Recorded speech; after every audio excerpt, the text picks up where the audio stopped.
नमस्कारम, नमस्कार, वणक्कम। मैं डॉक्टर अजय आपके साथ अपने इंडिया पॉलिटिक्स पार्ट 2 चैनल पर, जो मेरा शॉर्ट वर्जन का लार्जर वर्जन है, इस यूट्यूब चैनल पर बराबर वो शॉर्ट वर्जन और लॉन्गर वर्जन वाले जो हमारे टॉपिक्स हैं सिमिलर नहीं होते, पर कई बार हो भी जाते हैं और कई बार बदल भी जाते हैं। आज जिस विषय पर हम चर्चा करेंगे वो कांग्रेस के फ्यूचर के कंटेक्स्ट में है, जो कर्नाटक की राजनीति से उभर करके अब आगे जो देश में फैलेगी तो किस तरह फैलेगी और उसकी क्या दिशा और दशा होगी। मेरा अनुमान क्या है, इस विषय पर मैं आपसे अपनी बात शेयर करूंगा।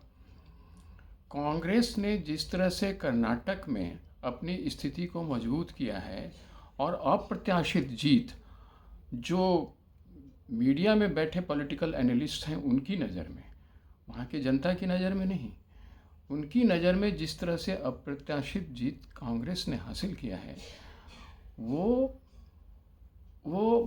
कई प्रश्न और कई उत्तर एक साथ देता है। प्रश्न यह कि यह हुआ कैसे?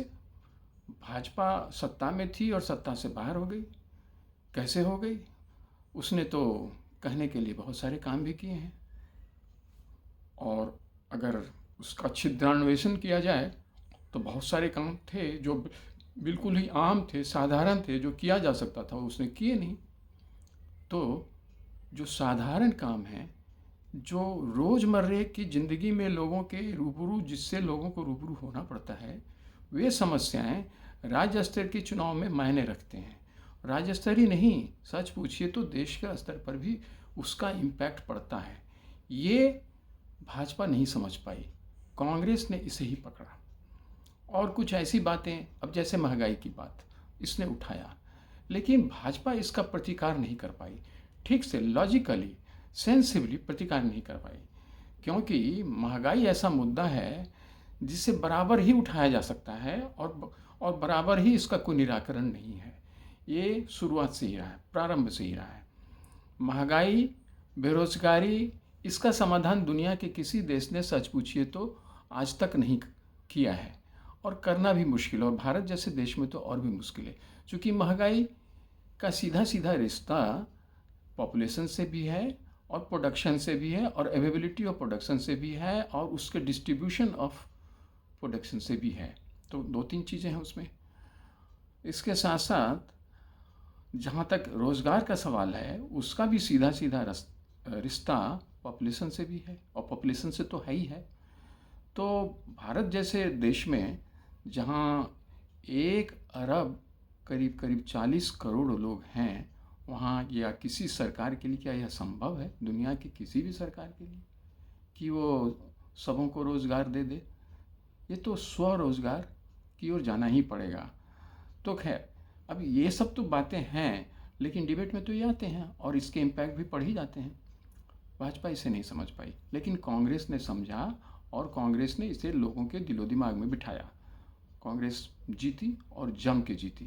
तो इसके जो इम्पैक्ट हैं, पॉसिबल और थोड़ा जो डाइवर्जेंट, पॉसिबल ये कि अगर अपने स्ट्रेटेजी कांग्रेस ठीक रखे तो 2024 का चुनाव में वो एक ज़बरदस्त एक प्रदर्शन करने का मादा दिखा सकती है मोदी जी के सामने। मोदी जी बहुत बड़ा उनका रुतबा है, बहुत बड़ा उनका चेहरा बन चुका है भारत की कंटेम्प्रेरी पॉलिटिक्स में, जो इधर देखा नहीं गया था। तो इतना आसान तो है नहीं, इतना आसान नहीं है, लेकिन कम से कम फाइट, और वो फाइट पता नहीं, न जाने कौन सी घटना कब घट जाए जो लोगों के दिल में भा जाए। तो ये भी तो एक इशू है ना। तो इससे भाजपा के बरक्स कांग्रेस कैसे उठाती है, ये एक इम्पॉर्टेंट सवाल है नेशनल लेवल पर। और एक बात जो हम लोगों ने भी देखा है कि कांग्रेस की सबसे बड़ी समस्या जो भाई, जिसका वो निदान करने में, उसका समाधान निकाल पाने में काफ़ी विवश महसूस होती हुई दिखी है, वो कि दो का फेरा, दो लोगों का, दो बड़े बड़े पावरफुल नेताओं का उनकी ही पार्टी में एक दूसरे पर आप कह सकते हैं कि तीर चलाना, उनके साथ सामंजस्य न होना और फिर अपनी बात को ही आगे ले जाना, ये करीब करीब कांग्रेस शासित राज्यों में और जो गैर शासित भी हैं वहाँ करीब करीब ये स्थिति है, लेकिन शासित राज्यों में तो निश्चित तौर पर है। और जहाँ अब शासन में आ गई है वहाँ भी है। जो हम लोगों ने अभी देखा डीके शिव कुमार जी का, सिद्धारमैया जी का, और चीज़ें जिस तरह से बढ़ रही हैं, पता नहीं ये लोग कितने दिन तक साथ रह पाएंगे। संभावना तो मुझे अभी बिल्कुल ही क्षीण दिख रही है इस वक्त। आगे की बात तो आगे देखा जाएगा। तो आज लेकिन हाँ, अगर ये चाहें और उनमें बल हो वहाँ के नेतृत्व में, तो ऐसा किया जा सकता है।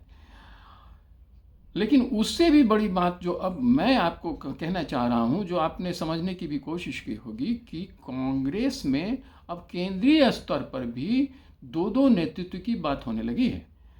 अब कल परसों से ही प्रियंका जी का नाम कई महत्वपूर्ण नेता उठाने लगे हैं कि ये राहुल गांधी जी के बस में नहीं है, बुझे हुए चिराग से रोशनी नहीं होती। ये प्रमोद कृष्णन जी, जो बहुत ही सम्मानित कांग्रेस के नेता हैं, ये उन्होंने कह दिया। अब ऐसे में अगर प्रियंका गांधी जी सचमुच आने वाली हैं, तो ये भी बात तो अभी से ही क्लियर हो जाना चाहिए। अगर ये लास्ट आवर में ऐसा कुछ होता है और वो कन्फ्यूजन का स्टेट बनता है, तो फिर तो भाजपा को लगे लगाए एक इसका भी एडवांटेज हो ही जाएगा। लेकिन समस्या भी भाजपा के साथ होगी। प्रियंका गांधी अगर अब यह कांग्रेस तय कर ले आने वाले कुछ समय के अंदर कि प्रियंका गांधी लीड करेंगी, तो कांग्रेस को भी, भाजपा को भी अपने स्ट्रेटजीज बदलने में और उसके अनुरूप चलने में काफ़ी कठिनाई का सामना करना पड़ सकता है। वैसे प्रियंका गांधी यूपी में तो सफल नहीं हो पाई थी, पर हिमाचल में माना जा रहा है कि प्रियंका गांधी ने काफ़ी जोर लगाया था, और अब उसके फल से या जो भी हो, कांग्रेस की सरकार तो हिमाचल में बनी, तो क्रेडिट तो निश्चित तौर पर उनके सर पर जाएगा। यही सभी पार्टियों में होता है, शीर्ष नेतृत्व तो ही क्रेडिट ले जाता है, डिस्क्रेडिट किसी और के हिस्से में जाता है। तो अब यह तो मेरा एनालिसिस है, आप इससे कितना सहमत हैं ये हम लोग शेयर कर सकते हैं। अब और भी चर्चा करेंगे अगले दिन, कल किसी और विषय पर बात करेंगे, कल या परसों जब भी मैं आता हूँ। प्लीज़ सब्सक्राइब माई चैनल, मैं आपसे रिक्वेस्ट करूँगा। Please like my channel also, please share it, और बेल आइकन पर भी आप पुश कर दें, जिससे कि हमारे जो भी पोस्ट आते रहेंगे वो आपको उसकी सूचना मिलती रहेगी। Thank you. जय हिंद।